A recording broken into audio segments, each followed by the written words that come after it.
danışanından bir YouTube'a, TikTok'a paylaşım edəyərəm.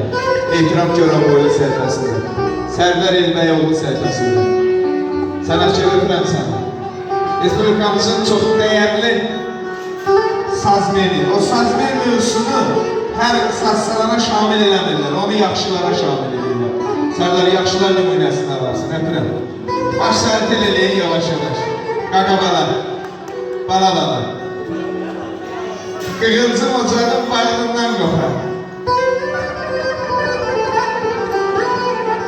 Odun məhəbbəti köz dilindədir. Himcim kiprik salma işarə eyham.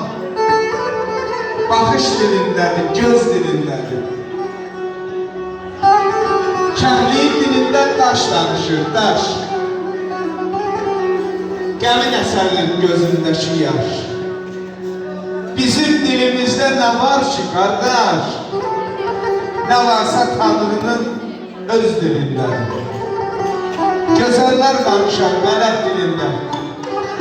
Mələklər danışar fələk dilində.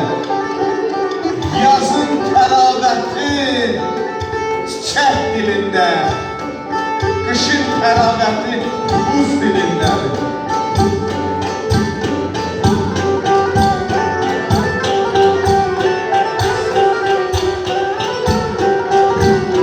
Yorulmaz köhlənir, güdürənməz atır.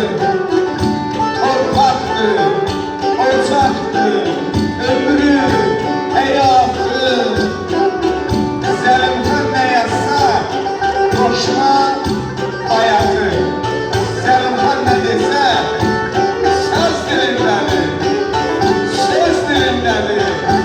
Sərdar Elbəyoğlu öz dilindədir. Bak, bak, bak, bak.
Sərdar müəllimdən bir hədiyyə olsun.